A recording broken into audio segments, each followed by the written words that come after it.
Welcome back, everyone, to the Romans podcast. I'm joined today with co-host Ollie. My name's Oscar. We were meant to have Joe here today, but unfortunately he can't make it. And we were also meant to have George, but he couldn't get the bus here in time. We're on a little bit of a stricter time schedule for the recording of today's podcast, so it might be a slightly shorter one, maybe more like 15 minutes to 20 minutes sort of range. In today's podcast, we're basically just covering the performance of our last two games, the Saturday 4-0 loss to Hampton and Richmond and the 0-0 draw on Tuesday to Weston-super-Mare.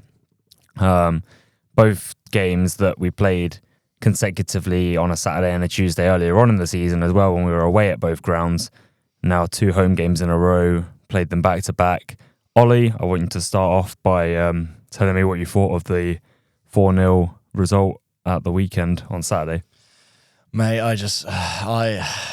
it's painful. It's painful when these games sort of come along, especially after we've just come back from a win not a win, and then we have a win, and then we have a tie, a very eventful tie, and then after that you have an absolute, not even a loss, an absolute battering. And at first it wasn't a complete battering as well. I mean, there were times where Bath, we did look good. We looked like we were really gonna put it in the back of the net, but unfortunately we just couldn't create much. And then the first goal comes in, then it's halftime, and then in the second half it just kept going. There was no turn around it. It was then 2-0, then it was 3-0, and then the boys lost their heads, and then there was a fourth goal to go in, and it was just absolutely horrific. And there's differences between games that you lose and you really fight hard and you really, really go at and try to play and win, but unfortunately it doesn't go your way. And then there's games like this where unfortunately it was painful. And in these times where we're in the league right now, Bath need as many wins and or ties as they can to avoid relegation, which no team ever wants. But unfortunately that game was, we were like, bring everyone you can, bring everyone, we're going to make Twern Park loud, and we did.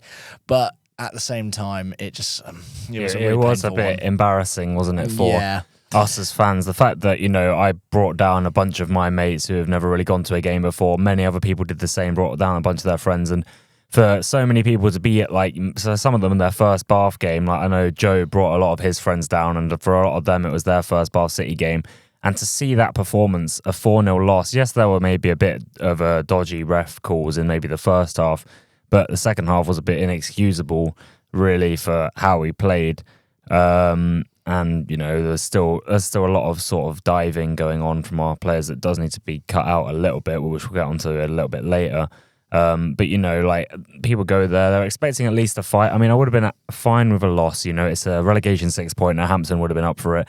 The issue was that we weren't up for it. And I think the fact that there were so many fans there who had come down and showed up, but the team didn't, it was very much a painful way. And I think a lot of people have actually referred to it as one of the worst Bath City performances they've ever seen. And I think for me, I've only been going since last season, but I think for me that's probably true.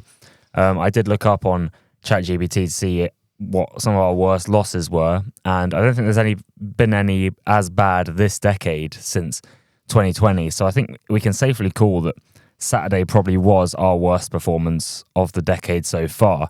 However, all this negativity aside, on Tuesday, Somerset derby against Weston-super-Mare. Weston-super-Mare, one of the promotion pushers.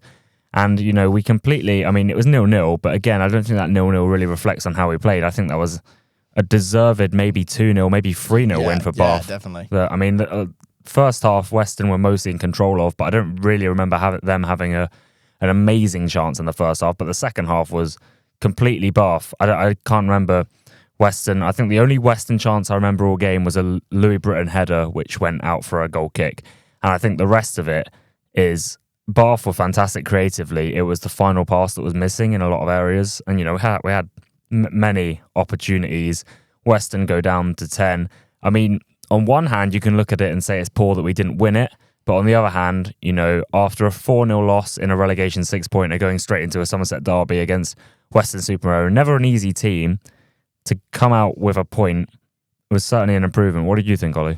I mean, again, this was a game that when I showed up to Twerton Park, I thought, okay, well, obviously wins are all that I'm wanting. I'm all but wanting wins. But after, again, the performance, the 4-0 loss, I was like, I'll take a tie if need be. But and then I showed up and I thought, okay, well, anything can happen with this team. I'm not completely writing us off yet. Showed up, watched the game. And in the first half, I would say it was very even. It was very even. Both Bath and Weston-super-Mare had chances. They were both running. They were both having really good opportunities. We had some good opportunities. They had some good opportunities. And it was great. And it was very tick-a-tacky. It was very all over the place. And you're right. In second half, it was completely us. Bath, we were just all over them. Like Putman was pocketing, I believe, their number 7, I believe. And all that I could see was just Bath just creating so much, just fighting for the ball. If they lost it, they gained it back. The midfield was putting in a heavy shift. Like Bowman was winning some great opportunities. Skinner as well, loanee, absolutely incredible. Created some brilliant opportunities and really did try. And Russe, I will say, Russe did have a little bit of a tiny one with like failing to get the cross, but there were times where he was trying to. I think that was actually. I mean, I don't want to. This is not me criticizing, but I think Russe hasn't been amazing this season. But I think on Weston-super-Mare was probably one of the best I've seen him play. And I mean, yes, he had a few poor shots from range, but he's not a shooter. The fact that he's getting into those positions and having those chances in the first place shows his work ethic. He was one box to the other. I think Russe has always been meant to be a box to box since Darren Weir's come in. And I think that Weston game, from what I remember, is probably the best I've ever seen him do that role. The only time I can remember him doing that role very well again was when we had Harry Pell that one game in the 2-0 Salisbury win. Yeah. I think that was that game and the Weston game is the two best Luke Russe performances I think I've seen all season. And I think it's just about if he can find that consistency, he's still got a future at this club, And I think there's a lot of fans who are starting to, fall a bit out of love with the midfield, Jordan Tilson, Luke Russe. I think Jordan Tilson maybe is getting to the end of his career now. I will say he's lost a bit of turn of pace, but I do think Russe certainly still has a future at this club if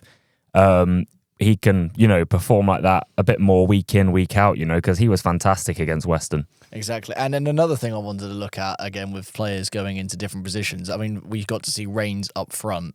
And seeing Rains up front was just brilliant because he is absolutely incredible at the crosses. So seeing him up front and being an attacking threat was really interesting. And then I'm just going to say his name again, and I'm going to keep saying his name until the end of the season. Putman was just pocketing their number 7. Every single time that Weston were on the attack, Putman was just there, and he was always there to stop the ball and get it back into the midfield. And we were so dominating. It was so refreshing to see. I mean, especially coming off the back again of an absolute battering of a defeat. We come back, and in this game, it wasn't we were terrible, we couldn't score, or it was just so boring. It was really eventful. Both teams looked great. This was a great game of football, and it was a case where either team could have scored. We were all over them, but then there were times where, I mean, unfortunately, we would lose the ball and we'd be really open on the counter, and it would just be pure luck that they'd either launch it over the net, or there'd be a save, or there'd be a great block. But again, I don't think this was a bad game.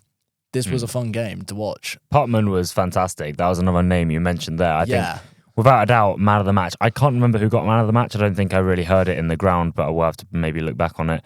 It was live on DAZN, so I saw a few of the moments on DAZN. I think the only real moment I watched back was the red card that Weston got. Yeah, I was going to ask you about this. Yeah. Double check if it was a red. From what I can see, watching it on DAZN, Rains makes quite a heavy slide tackle, wins the ball, but takes the man clean out. So it was a fair tackle, but I can understand why the Weston player would get frustrated because it was an absolute crunching tackle on him. Right. So he gets back up and he sort of half headbutts, half sort of shoulder barges him. I think he does make contact with his head, and it's definitely a red. There's no doubt about it. But what I realised after that is that Charlie Binns got a yellow card because he wanted to take a free kick where the red card was, but because the ball had already gone out for a throw-in, it was actually Weston's ball. And I wasn't really that happy with the fact that Binns got booked for that because it was a honest moment of misunderstanding that was completely unnecessary, really.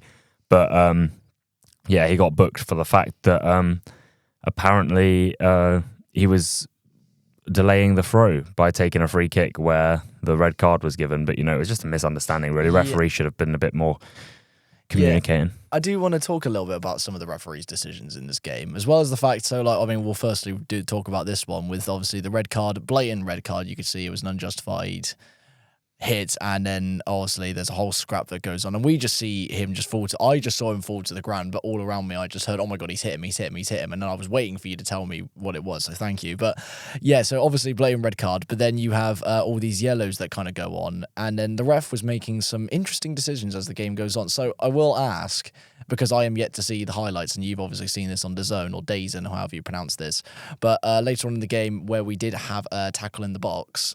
And then we thought that we had a penalty, and then the ref completely blatantly went, "No, that's not a penalty. That's a goal kick."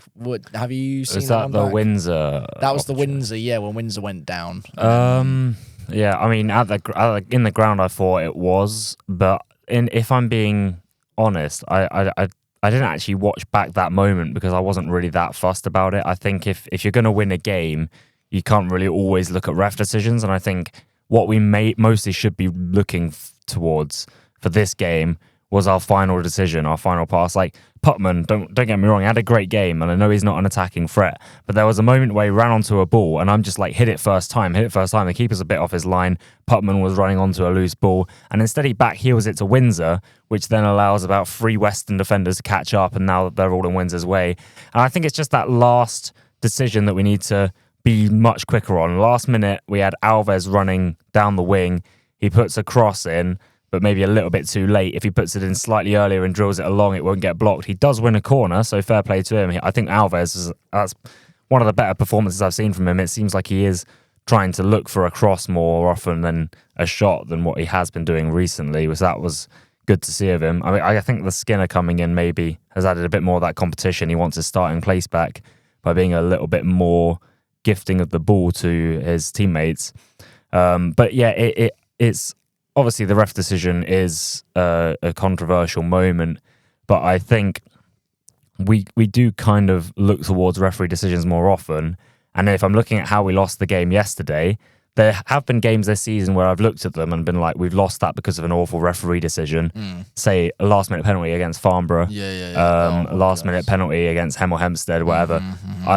You look at those games, we've played the whole game well, and maybe the referee decisions, maybe not. Like, who knows? Maybe it is, maybe it's not. But this game, there were so many more things I could look at before the ref decisions, and that's why I'm going to say it is our final decision-making that was the reason why we didn't beat Weston-super-Mare. But on the whole, defensively, we were fantastic. And I think on Tuesday nights, we do just seem to have that upper edge over our opponents. Yeah, we've noticed this. But again, just talking again about the whole performance, I didn't see that many flaws. Obviously, I mean, obviously maybe the team did make a decision where you go, why have you done that? Or they cocked up on the cross or whatever.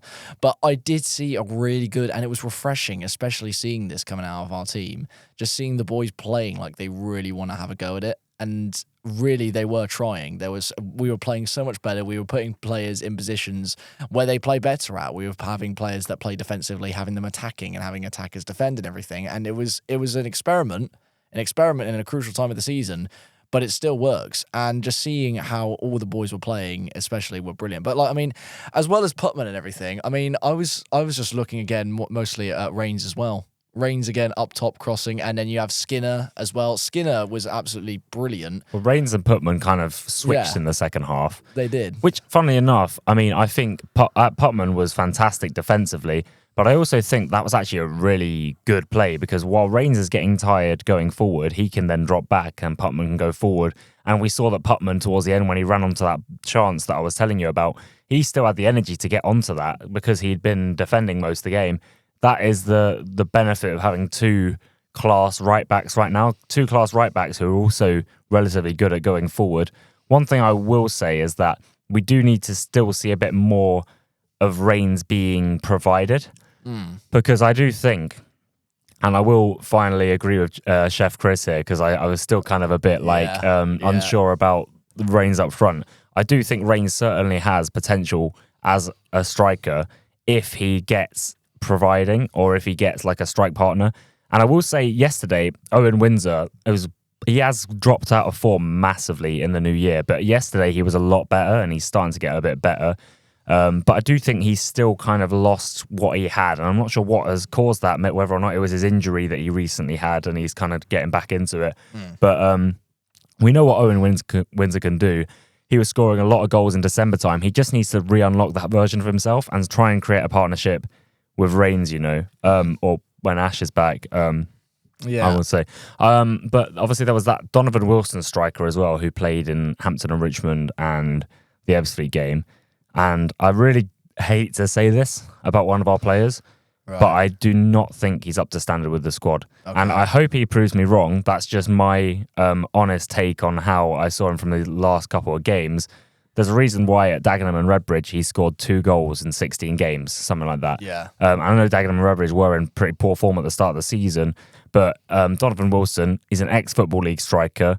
He used to play for us and he scored, 6 goals in 8 games, something like that in the COVID season. But there's something about him. I don't know whether it's his change in turn of pace or whatever. He's not impressed me in his early games. And I hope he can prove me wrong. But if we're putting Joe Rains up front over him, I'm not sure if there's an injury trouble, because he wasn't even on the bench yesterday. No. I'm not sure if there was an injury-based reason for that, or if Darren Way has kind of noticed the same thing I have, and is he's not really got up to speed yet with the squad. Maybe a few more training sessions and he will. But I do think I'm just kind of gutted that we couldn't get Jake Tabor back, if I'm being honest, because I think he is a partnership striker and he would have worked great coming back to us. We had this conversation in the ground about loan players that you shouldn't fall in love with, and Tabor was one that we were thinking he's good, we like him up front, and he could be great. He's not, and he had a partnership with Ash as well when he was starting to develop one with Windsor before he left, and he's also young as well. Donovan Wilson's coming towards the end of his career. And I do think, and I will say this with a lot of the players that come down from the Football League to their National League, they're kind of just playing for the love of the game. They don't have the same fight and passion as, say, a younger player who has come down from Football League does, who is trying to work his way back up.